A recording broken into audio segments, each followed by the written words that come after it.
የዓለምን 20% የነዳጅ አቅርቦት ያገተው የሆርሙዝ የባህር ወሽመጥ፣ በሌላ በኩል ደግሞ የኒውክሌር ጦርነት አፋፍ ላይ የደረሱት ዋሽንግተንና ቴህራን፣ ዛሬ ግን ሰማዩ እየተቀየረ ይመስላል።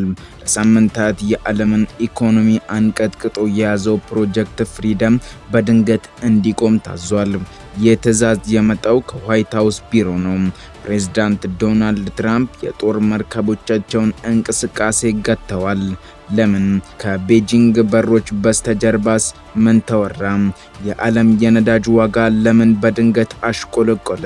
ዛሬ በታሪካችን ዓለምን ከታላላቅ ጦርነት ሊታደግ ይችላል የተባለውን ያንን ባለ አንድ ገጽ ሚስጥራዊ ሰነድ እና የሆርሙዝ ወሽመጥ ዳግም የመከፈት ተስፋን በጥልቀት እንመረምራለን። እስከ ፕሮግራማችን ፍጻሜ ድረስ አብራችሁን ቆዩ።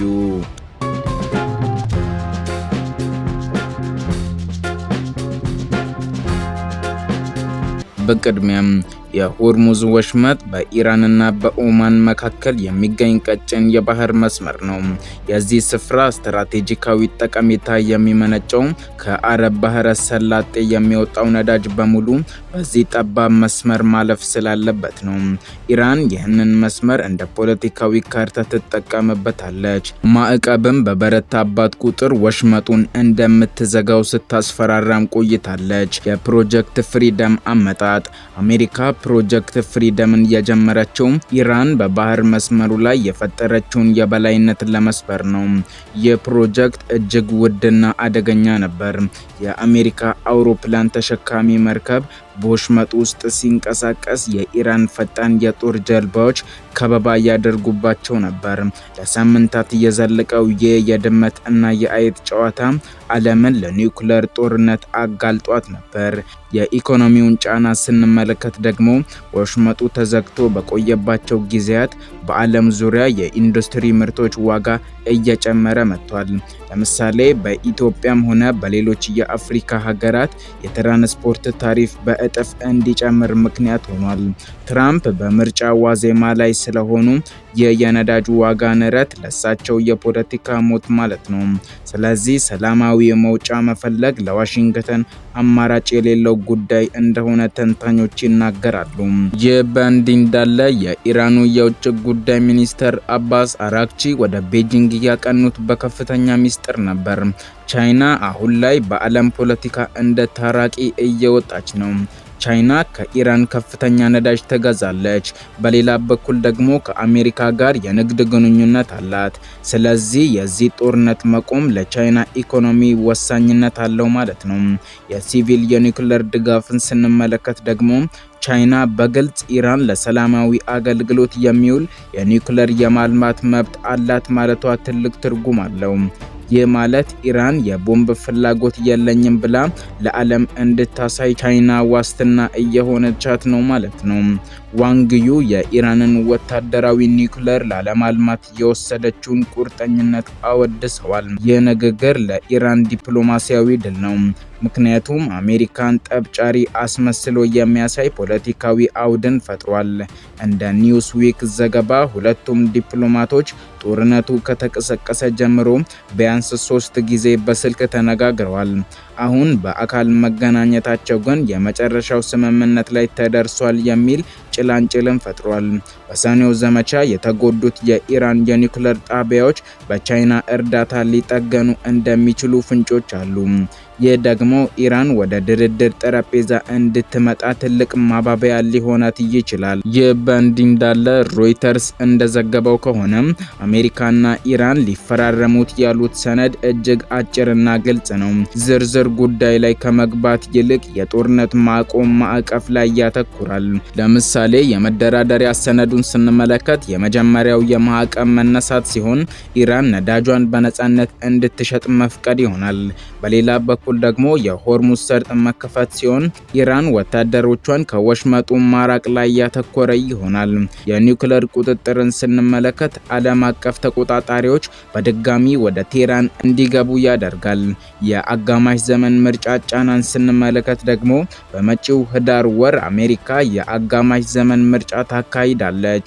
ትራምፕ የሪፐብሊካን ፓርቲ የበላይነት እንዲኖረው ከፈለጉ የኑሮ ውድነቱን መቀነስ አለባቸው። የነዳጅ ዋጋ ከቀነሰ የአሜሪካ ሕዝብ ለትራምፕ ድምጹን ይሰጣል።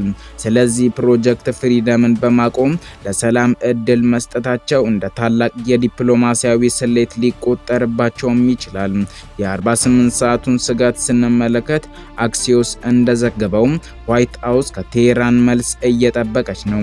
በእነዚህ 48 ሰዓታት ውስጥ ስምምነት ካልተፈረመ ውጥረቱ ወደ ከፍተኛ ደረጃ ሊመለስ ይችላል።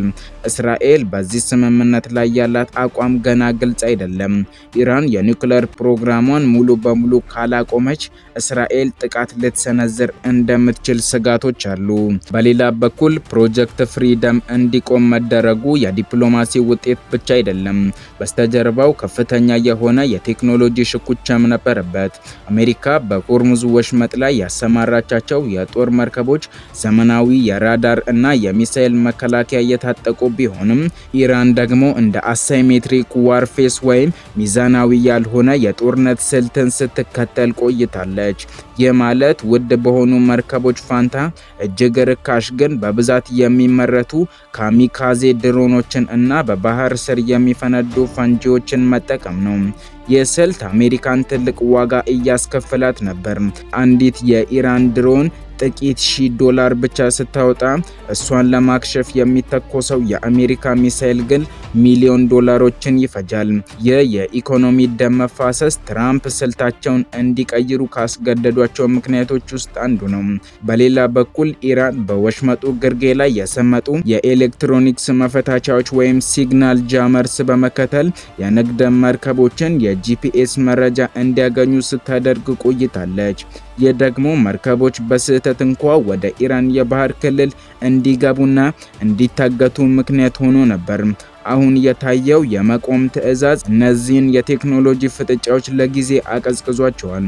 ስምምነቱ ተግባራዊ ከሆነ አሜሪካ እነዚህን ድብቅ የኤሌክትሮኒክስ መሳሪያዎች ከባህር ስር እንድታስወግድ እና ኢራንም የድሮን ጥቃቶቿን እንድታቆም ይጠበቃል። ይህ ለባህር ተጓዦች ትልቅ እፎይታ ነው። ካፒቴኖች ያለምንም ስጋት በዓለም እጅግ አደገኛ በሚባለው የባህር መስመር ላይ በድፍረት እንዲጓዙ መንገድን ይከፍታል። በሌላ በኩል ደግሞ ይህ ሁሉ ዲፕሎማሲያዊ እንቅስቃሴ ሲካሄድ በዝምታ ግን ደግሞ በንቃት ሁኔታውን የምትከታተል አንዲት ሀገር አለች፣ እስራኤል። ቴል አቪቭ ይህንን የአሜሪካና የኢራን መቃረብ በጥርጣሬ ነው የምታየው። ለጠቅላይ ሚኒስትር ቤንያሚን ኔታንያሁ አስተዳደር ኢራን የሲቪል ኒውክሌር ፕሮግራም እንዲኖራት መፍቀዱ የጊዜ ቦምብ እንደማይኖር ይቆጠራል። እስራኤል የምታምነው ኢራን በሲቪል ስም የዩራኒየም ማበልጸግ ሂደቷን ቀጥላ በድብቅ የኒውክሌር ቦምብ ባለቤት ትሆናለች የሚለውን ስጋት ነው። ባለፈው ሰኔ ወር የተካሄደው ወታደራዊ ዘመቻ የኢራንን በርካታ የኒውክሌር ጣቢያዎች ክፉኛ ጎድቷቸዋል።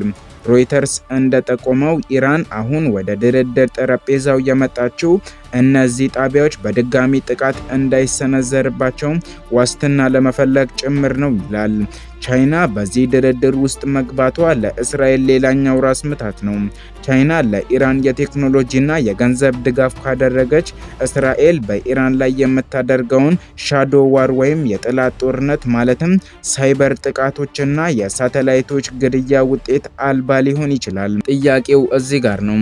አሜሪካ ከኢራን ጋር ብትስማማ እስራኤል ለብቻዋ እርምጃ ተወስድ ይሆን? አክሲዮስ የጠቀሳቸው የዋይት ሃውስ ምንጮች እንደሚሉት ትራምፕ እስራኤልን ለማረጋጋት ከፍተኛ ጥረት እያደረጉ ነው። ምናልባትም በሰነዱ ላይ እስራኤልን የሚያካትቱ ሚስጥራዊ አንቀጾች ሊኖሩ ይችላሉ። የስምምነት ካልተሳካ ግን በመካከለኛው ምስራቅ የምናየው ቀጣዩ ትዕይንት ከዚህ ቀደም ካየነው እጅግ የከፋ ሊሆን እንደሚችል ተንታኞች ያስጠነቅቃሉ። ይህ በእንዲህ እንዳለ ወደ ኢኮኖሚው ስንመለስ ይህ ስምምነት ከነዳጅ ዋጋ በላይ የሆነ ትርጉም አለው። እሱም የፔትሮ ዶላር የበላይነት። ለበርካታ አስርት ዓመታት የዓለም ነዳጅ የሚሸጠው በዶላር ብቻ ነበር። አሁን ግን ቻይና በድርድሩ ውስጥ መኖሯ ኢራን ነዳጇን በቻይናው ገንዘብ ዩዋን እንድትሸጥ እድል ሊከፍትላት ይችላል።